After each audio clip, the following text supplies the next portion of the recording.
Bad financial decisions. Let's talk about them. And Oh, he lost money. why? What were you doing? I was just slowly investing it, and then one day I lost all my discipline and pulled it all out Pull- of the stocks and crypto I was in. You I should, pulled you it should all ask out him what he had it and invested What started- did you have it in? That's what I'm trying to understand. What was in this account? Well, it doesn't even matter A what doggy I was coin? invested in. I pulled it all Dogecoin, out yeah. and I started with options, made some Oh, money, for sake. and then blew it all up. Oh, for sake. Yeah. I called my mom and she's like, "That's basically gambling." I'm like, "I know." So that was probably March this year. And he wasn't working March consistently. this year? This was We just pulled it out. He now. pulled it out in March. Oh. And he was like done with it in March. Well, how much were you able to pull out? Nothing, because it was like what? No, I meant like I sold all the assets, and with the cash in the account, I started buying options and doing Then that. when those options How much money did did not you make- lose? Well, I started with 5,000, got up to 7,000, and then lost the 7,000. Mm-hmm. Like, it came out with nothing. All What of it is was wrong gone. with low and slow and just getting to a point where our family is able to live? Why'd you want to get all fancy dancy with? When it comes to investing, it's very easy for everyone to want that quick dollar.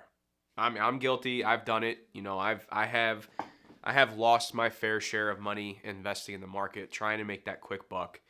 And ultimately, it's just not the way to go. I have preached many years here on my YouTube channel, investing in good quality index funds or ETFs that track the overall market or the S&P 500.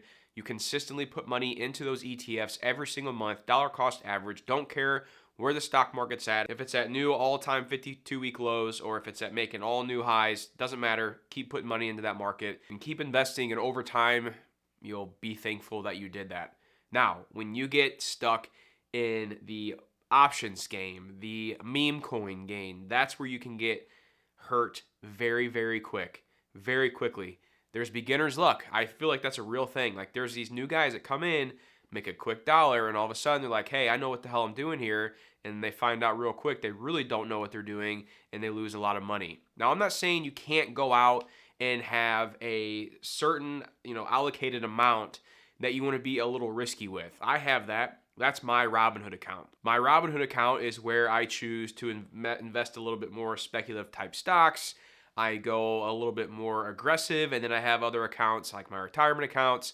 My Fidelity account is all mostly made up of entirely ETFs that track the overall market, or some sort of index is what it's tracking, like real estate or international or whatever it may be. That's my focus in that long-term account. And you got to start there first. Yes, it's boring. It's not exciting. You don't get as much price movement out of that way, but trust me, that is the best way for 99% of people to go. And then when you have a little bit of extra money, your finances are set up, you're doing okay, then go invest a little bit more speculatively if that's what you want to do. Now, when it comes to me on options, I'm a big believer in selling options. Now, he was buying options. I feel like that's definitely a risky play there. I do buy options, but when I buy options, I'm buying leaps. So that means my expiration is at least 12 months out.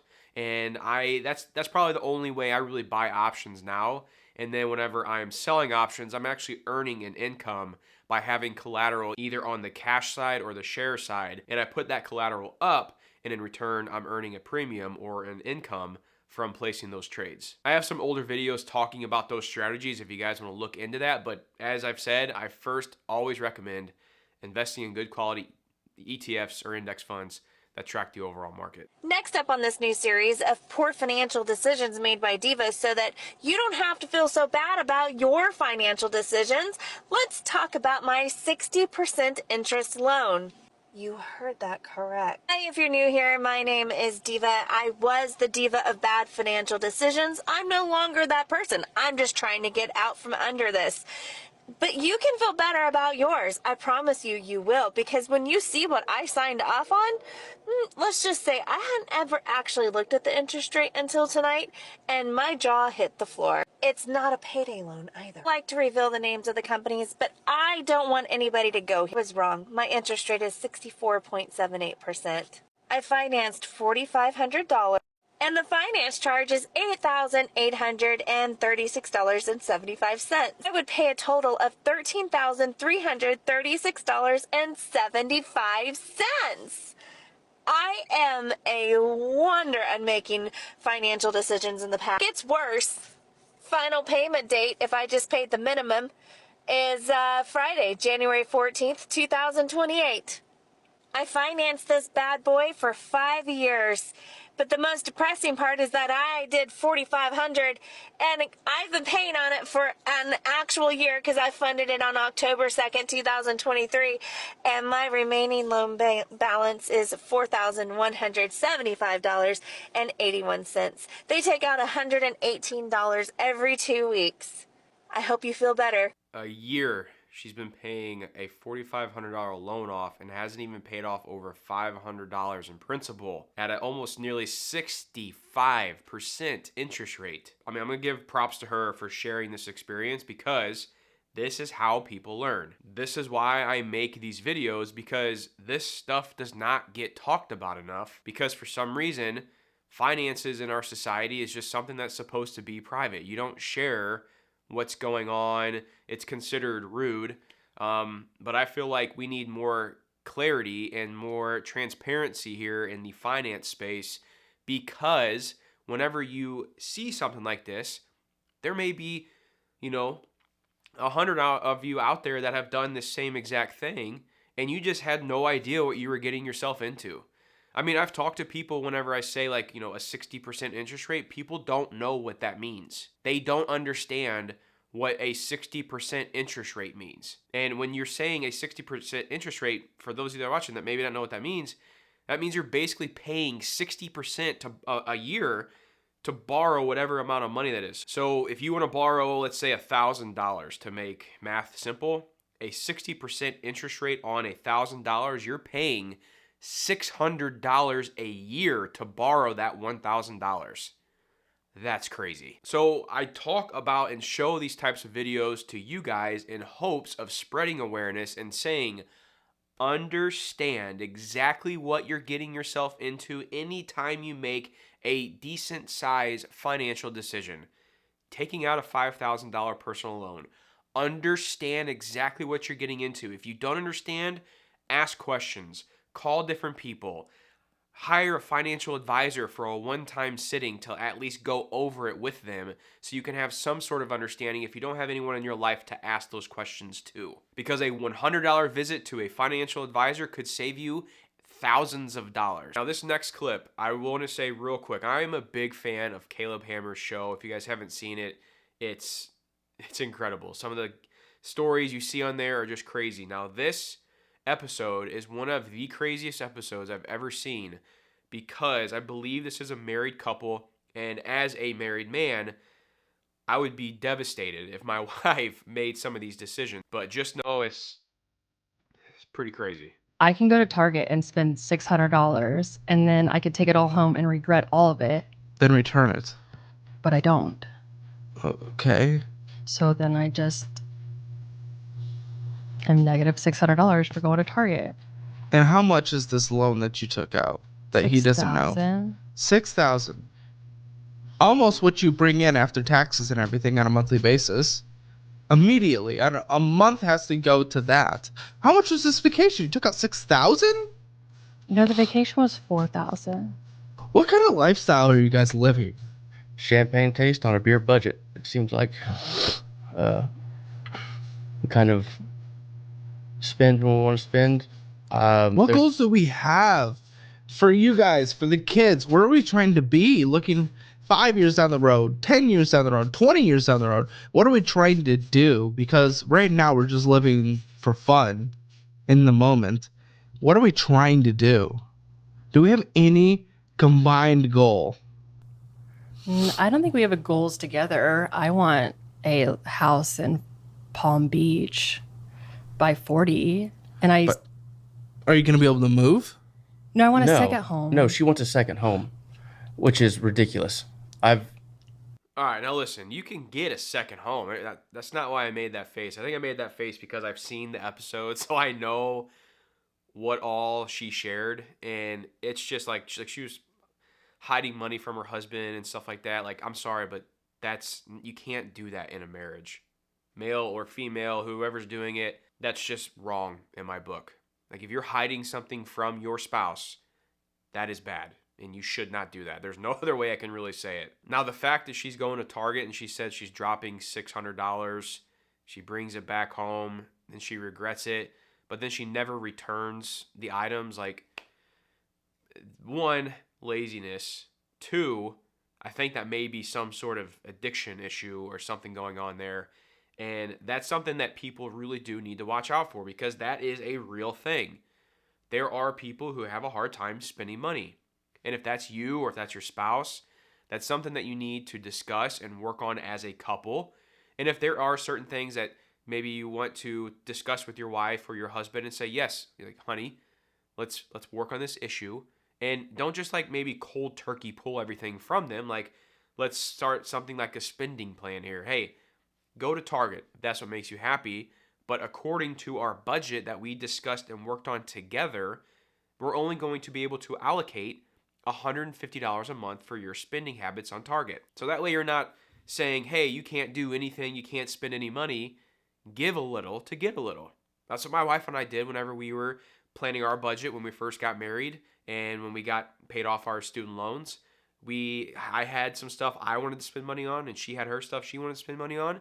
But ultimately what happened, as we got closer to our goal, which was paying off the student loans, we realized, hey, we saw the progress we were making, so that money we were wanting to spend on those fun things that we wanted to do, we saw that both of us decided to say, hey, let's hold off on doing that for the time being, because we could really ramp up this paying off journey to becoming debt-free. And so we both decided, hey, we're going to go a few months, maybe 3-4 months, without spending in those line items that are kind of like a treat for us. And we're going to apply everything to the debt to get that much ahead, that much faster. And I love how Kayla brought up goals.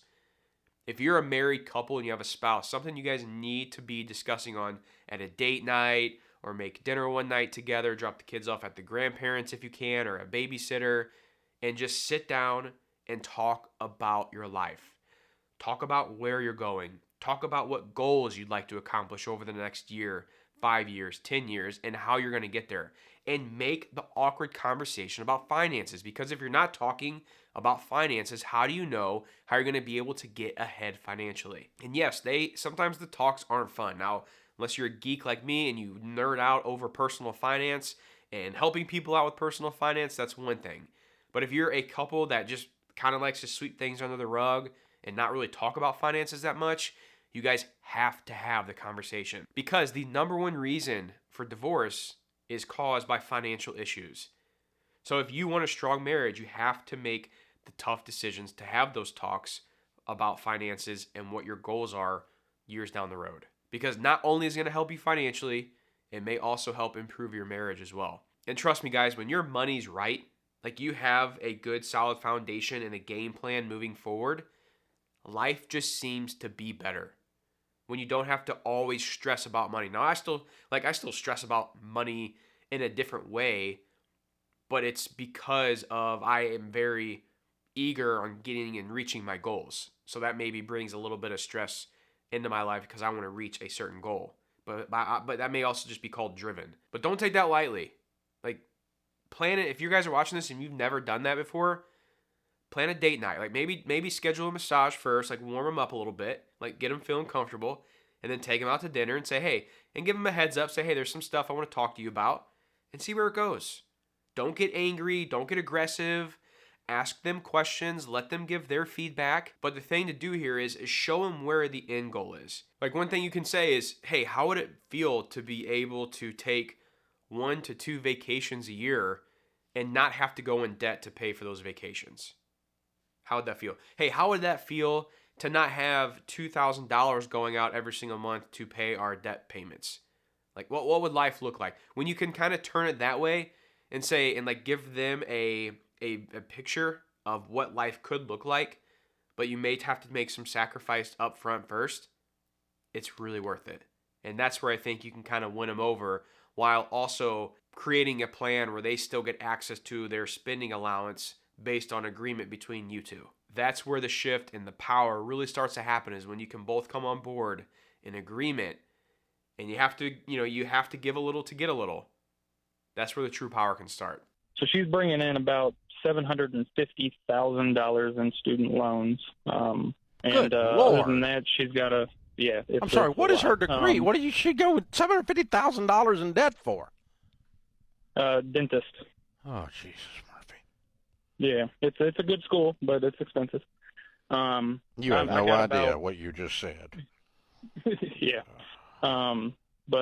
Yeah, I've got about 40,000 in debt from what seems like you guys call normal debt, credit cards, car, stuff like that. I mean, she's going to make good money, you know, but it's just I can't see the light at the end of the tunnel. You know, it's how do we dig ourselves out of that hole? Well, here's the thing. I can tell by the language you're using in your sentence structure that it is you guys have not grasped how devastating a situation you're in. And with that, what a huge mistake this was. And part of solving this is going to be that you say out loud, and she says out loud, this, what has happened here, it's in the rearview mirror, and I'm not trying to shame her, but you have, in order to run away from a problem, you first have to realize that it's a problem.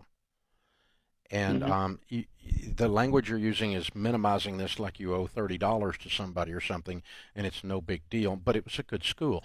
It's not a good school.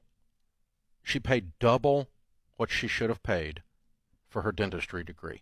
Double. She got screwed. Yep. She got screwed. And you guys are up a creek. You're in a real mess. Yeah, that's a scary one. $750,000 to go to dentistry school. Guys, that is unreal. That is unreal. That's a mortgage that they're going to have for a very, very, very long time. Yes, I say mortgage because, I mean, most people don't even have a mortgage on a house worth that much. Guys, we have got to think about the decisions that we make financially because it is 100% up to us. The decisions we make in our lives with the money we choose to spend on whatever it is we're spending our money on, we have to take control and try to understand. And I know that's hard because everyone's just kind of like usually just roll with the flow. I remember whenever I was doing my student loans, I was like, I'll just pay them off later. But I still, like, there was still something in my head that was like, okay, like, take it easy here. Like, you know you're getting this money, but don't go crazy with it. But I like how Dave says you have to take accountability of what you got yourself into. Like, if you're in a bad situation financially, look at yourself in the mirror and say, okay, I screwed this up. I got myself and my family in this situation, but I'm going to be the one to get us out.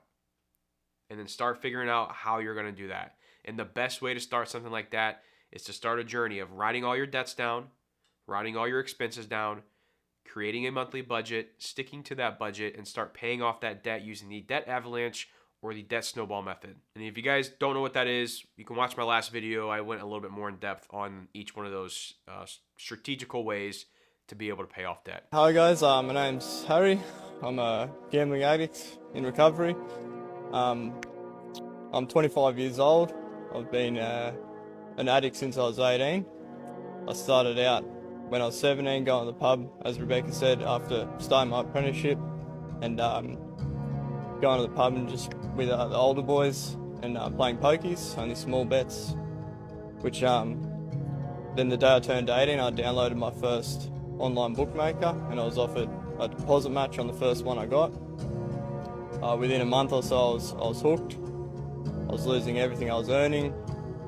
I've lost over $400,000 in the last 7 years due to my addiction, and I've probably been offered, I don't know, over $100,000 in deposit matches and bonus bets. I've withdrawn $10,000 of my super when the super thing came out because I didn't think I'd have a future. I had a $17,000 loan for a ute that I had, which I sold, and I spent a lot on the horses in one day. I've owed money on that loan for the last 5 years, constantly going on to default, not paying it back, spending all the money on the punt, spending every single cent I've earned on the punt. I've borrowed money, stolen money, not paid money back to punt. I've been to rehab for my gambling. I spent the whole of the 2021 Christmas holidays in a rehab in Sydney due to my gambling, and yeah, I'm only just starting to get good now. So I'd like the ads for gambling to be taken away off TV, because I can't watch the football on free to air anymore without getting the urge to gamble. I feel like innocent young men are getting attacked, are getting roped in to try and get them on to gamble, and I don't think that there's enough regulations and help out there for people that may be struggling. Oh, guys, that one hurts. That one hurts me because I know how many people and how many young men especially are getting affected by this now. With the legalization of gambling coming into play, especially on sports betting. I know here in Missouri we just voted on that to be able to allow sports betting in the state of Missouri, because as of right now we cannot bet on sports. And when I lived in Florida, go Jags by the way, when we lived in Florida, even though they're doing crappy, but when I lived in Florida, you could bet on sports. And I did. You know, I'd place a bet every now and then, and it makes the game a little bit more fun when you have some money on the line. But I'm not the one to sit here and say, like, you can't ever go gamble, because if you know you can do it a responsible way, then, okay, yeah, like, you just cough it up as another way of spending money to have some entertainment. But when you take it to the next level and it's starting to consume you and it's starting to, you think about it more, a lot more often than usual. Maybe you've had some losses and you're trying to make your money back, and like, okay, I'll stop when I get to this. When I make this money back, I know I'll stop. And then you know you have an issue. And then the worst case is you spiral out of control like this young man did. And I have a feeling, especially on some of the Reddit posts that I read, there is a lot of young men that are struggling with this internally by themselves, and they're going into debt to gamble their money and try to win losses that they've had over the years from gambling. It's a very, very slippery slope, and it's something I hope no one ever has to go through. So I say this to bring awareness to it and say, please guys, if you are struggling with this, reach out for help, because this can really, really hurt you in the long run. This may sound like something that you're trying to get ahead as of right now, but trust me, it's not worth it. Put it down, stop watching sports if you have to for a while, and seek help. So I know some of these things may be tough to hear to some of you viewers, because this may pertain to you. This may be something that you're struggling with. If it is, all I want to tell you guys is you can make a change today. But it's up to you to make the decision to make that change.